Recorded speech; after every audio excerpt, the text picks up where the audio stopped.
genel izleyici kitlesi için uygundur.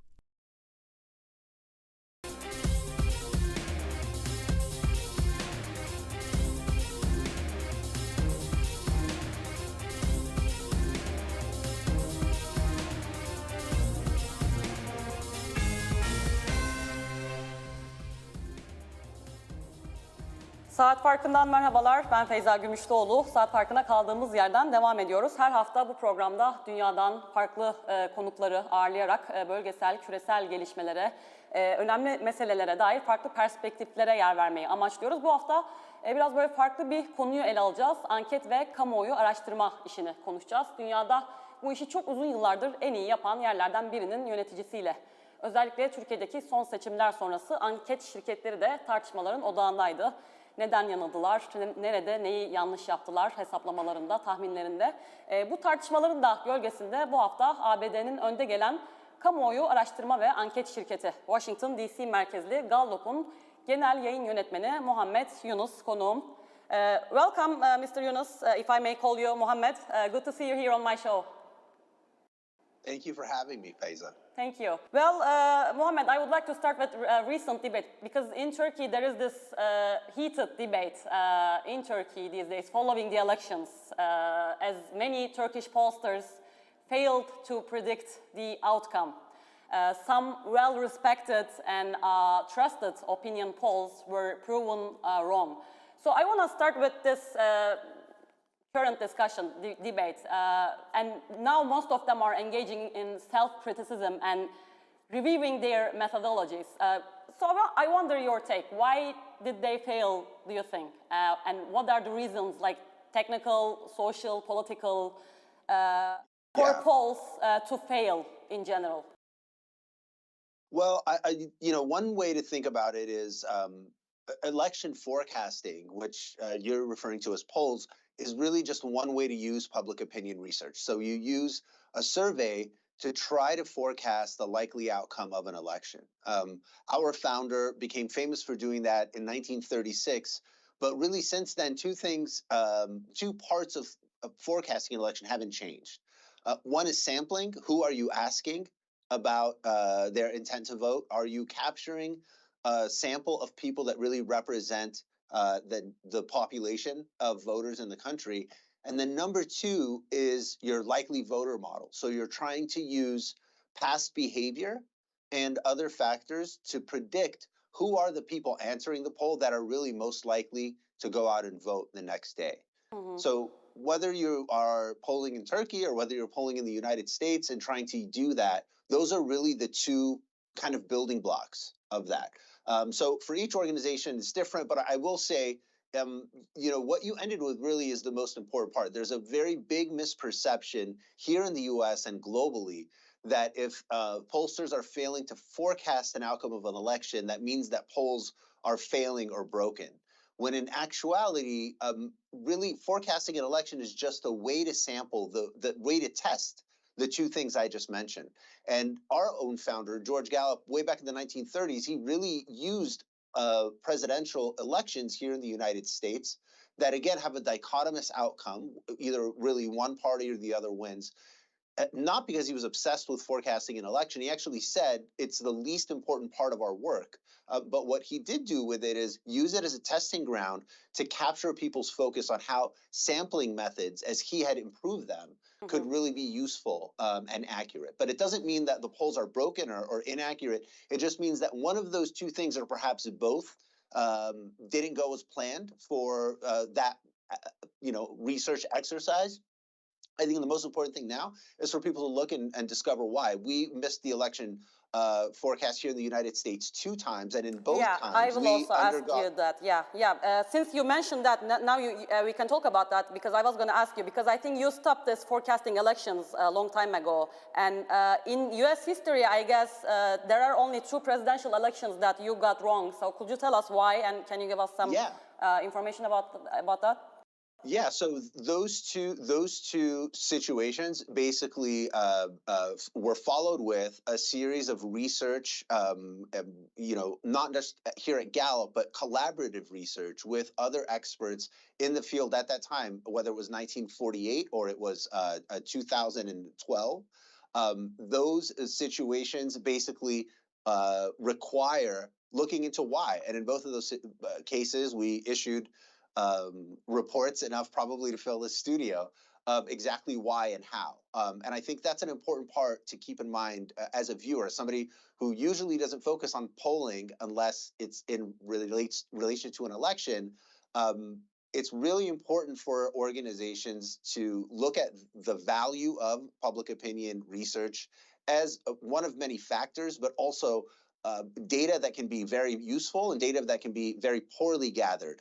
Unfortunately, in our news cycle environment today, both here and in Turkey, there is a constant drive for pundits' latest take on where things are going. Yeah. And I think that creates an environment for a very irresponsible use of polling data, some of it really well gathered and very valid, but other times not so much. And whether it's even great data, how it's presented, who it represents, what it means, a lot of those things are really required to be done in an objective way in order to get the value of what public opinion research has to offer. Mohamed, by the way, did you stop forecasting elections after you failed in 2012? Is it related to that, or for some other reason you stopped doing that?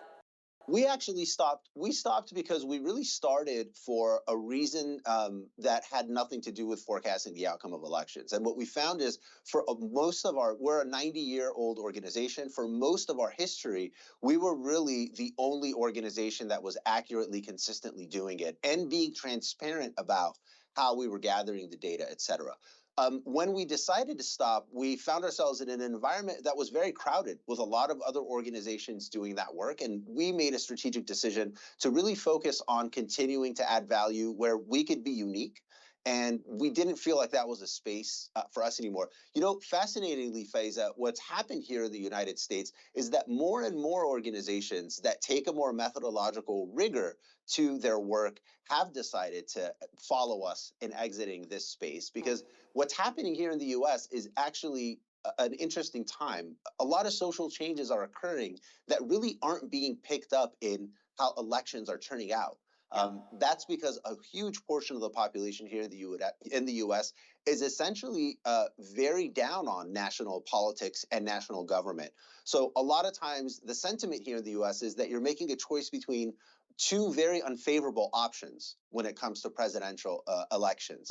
So instead of focusing all of our resources on continuing to forecast in a very crowded space, what we want to do, and what we've been doing really today, is what we started with, is trying to understand how is society shifting, and how is that impacting the process. And we're doing the same in Turkey. So, for example, we're much more interested in how much people have confidence in the process. Yeah, there was a recent report. I will also come to that. But Mohamed, let me ask you first, because I really wondered also personally, because here in Turkey now, posters are discussing that maybe the methodology of the pollings were for the elections were wrong, because most of the polls were conducted by phone instead of face-to-face, and there is this online polling as well. So is there any major difference between face-to-face or phone or online polling? Is it really affecting results negatively or positively? Absolutely. I mean, just what you described essentially to the average person sounds like you're comparing polls, but to anybody who actually studies public opinion research, you're essentially comparing apples to bananas to oranges. So that's another challenge that we have with election polling in this 24-hour cycle news stream. Comparing different methodologies really is something that needs to be done very carefully and requires a very delicate hand methodologically to do so. A lot of times it's impossible to do so. And one of the challenges here in the United States in the polling industry is the cost value benefit of doing very quick polling, which is can be done online and can be done online in a varied ways of quality. And we do a lot of online polling here in the US with the Gallup panel. We have the largest online panel of respondents here in the United States. but all the way to phone polling. And it really depends on the demographics and realities of the country. How many people have access to a phone? What kind of a phone is it? Landline or cell phone? Who are you reaching? When are they most likely to answer the phone? Are you only calling people during the week or on the weekends? One really big difference I think I would post out for your viewers is the difference between an opt-in poll and a poll that's more randomly is more randomly collected and is essentially a stratified sample of the overall population. An opt-in poll is essentially just capturing a poll of the folks who agreed to take the poll. So if I stood out on the corner here at 9th and F in Washington and asked everybody to fill out my survey, that's essentially an opt-in survey. It's a great representation only of the people I asked the question of. But of course, those people may not be, and in the United States certainly are not, a representation of the larger population of the United States, whether it's ethnically, demographically, in terms of their racial background, economic income situation, their level of education, the experiences they've had, how their life is going. All of those things in any country, of course, are a very local reality. So if your sampling of the population is not capturing that local reality across the country and is capturing those nuances, you've already, stepped a very far distance from what real public opinion research can do and is useful for. Certainly, you can still make very big headlines with those data, but unless your representation of who you're actually reaching is accurately gathered and transparently reported on, it's hard to really assess the value of any of the statistics that an organization is putting out. Mohamed, well, I have like a lot of questions actually, but let me ask two questions so they will be related to each other. So you are operating in over 140 countries, if I'm not wrong. So how do you adjust yourself to countries that you are conducting polls? Do you work with other local agencies? For those who don't know this, could you please enlighten us about this issue? And also, speaking of Turkey specifically, can you also tell us your recent report, the most recent report on Turkey, and what are the challenges usually that you face in the Middle East, in other regions? And the recent report on Turkey, it was about leadership approval. So it was last year, 2022, one of the lowest figures in Turkey for the leadership approval rate. It was around 36%, 36%, while it was yes. 54 in the previous elections. But however, in the elections, Mr. Erdogan got over 52%. So was it surprising for you? And also, as I asked in the beginning, how do you operate in different countries in the world? I know it's a long question, but can you please summarize? Sure. Since 2005, what we've done at Gallup is going back again to that idea of looking to where we can add value as a 90-year-old organization in a very crowded space in political polling. What we really wanted to do is explore whether or not we could build primary sampling units, another way to say comparable data collection mechanisms across the countries of the world. At the time, it was about 70 countries, but today we're polling in 140 countries at least once a year since 2005 on not who people are going to vote for, but essentially how life is going for them as citizens. From how things are going economically, the opportunities they see, hope for the future in where they live, how they feel about leadership and leadership approval, certainly, but also how they feel about their own lives, their own personal well-being, how they assess the communities that they live in, and also how they feel about other people coming to their country. I know obviously that's a huge issue in Turkey, is migration and migrant acceptance in a country that's been, to put it less humanely, really flooded with Syrian refugees and refugees from other parts of the region. So in Turkey, really since 2006, I believe, we've been asking a national representative sample of Turkish citizens in both Turkish and Kurdish, how those things are going throughout their lives. And we've tracked that now through 2023. One of the questions we asked is leadership approval. As you mentioned, President Erdogan had a 36% approval this was the second half of last year, the last time that we captured that. But it was the lowest point in a very long trend that we had that really only compared to 2009 when it was that low. The other thing that we really picked up, and much more, I think, critical than President Erdogan's approval, was really the economic pain that Turkish citizens were feeling when we did this poll at the second half of last year. And obviously, things have only on many levels become more dire. But at the time, 73% of Turkish citizens told us that their local economy was getting worse, not better. Over 65% of them described their standard of living as getting worse. And certainly we saw those metrics as well reflected in how they felt about the national economy, as well as how they felt about the opportunities to work hard and get ahead in their country. So the Turkish communities across Turkey really have one issue on mind right now, and that's the economy.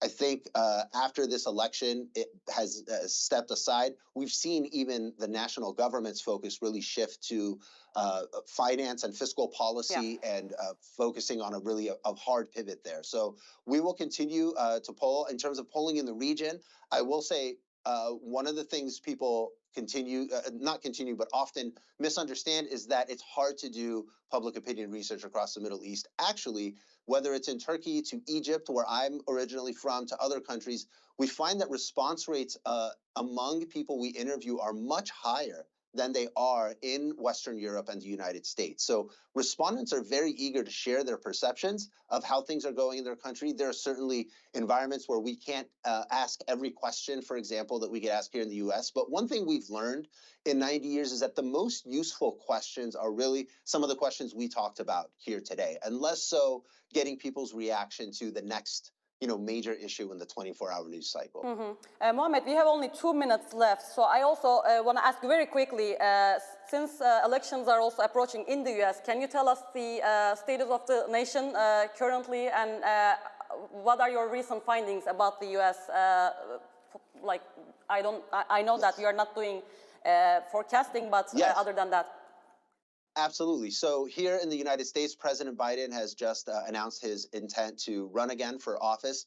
He does so at the lowest point of his approval rating since he took office. President Biden has seen a severe decline in his own approval rating here in the United States since he took over at the height of the COVID lockdown, where over half of the country was approving of the job he's doing. Today, he's down to hovering basically at the low 30% approval rating. For context, the only other president that had this low of an approval rating and was running for re-election here in the United States is Ronald Reagan. So things really dramatically changed for Ronald Reagan. Obviously, he ended on a very high note, but it's really interesting to compare that historical comparison going back. He's really the only president that was doing this poorly. But Mohamed, it doesn't necessarily mean that he's going to lose, because as we also see in Turkey case, approval rate for Erdogan really dropped to historical lows. But when we look at the elections, the result is completely different. So it doesn't necessarily mean that he's going to lose the elections, I guess, right? Absolutely. It absolutely does not mean he's going to lose the election. The other thing that's really changing here in the U.S. is more and more people are voting. So a lot of the trends we've seen in the past, for example, not being at a 50% approval rating was a really important marker for whether or not a president had a good chance of winning re-election. In today's hyper-partisan environment, it's very hard to imagine a president reaching that 50-point mark and holding it long enough, certainly not through a campaign. So a lot of the assumptions of yesterday are not necessarily true in today's voting patterns in the United States, and the same is true in Turkey and in many democracies across the world. Is indictment helping Trump, by the way? Just 1 minute, please, short answer. His popularity. It's not something we poll on necessarily, but certainly in the past, what those patterns have shown is that they don't have a huge impact on whether or not people have a positive or negative view of President Trump. Well, there are lots of other issues to talk about, hopefully in the next episode. Thank you so much, Mohamed. I appreciate your time. Thank you for having me. Teşekkür. Çok teşekkür ederim. Evet, bu hafta dünyada kamuoyu araştırma işini, anket işini konuştuk. Bu işi en iyi yapan dünyada yerlerden biri. Gallup, ABD merkezli, Washington DC merkezli kamuoyu araştırma şirketi. Gallup Genel Yayın Yönetmeni Mohamed Younis bizlerleydi. Önümüzdeki hafta yine farklı bir konuyla, farklı bir konukla görüşmek dileğiyle. Hoşça kalın.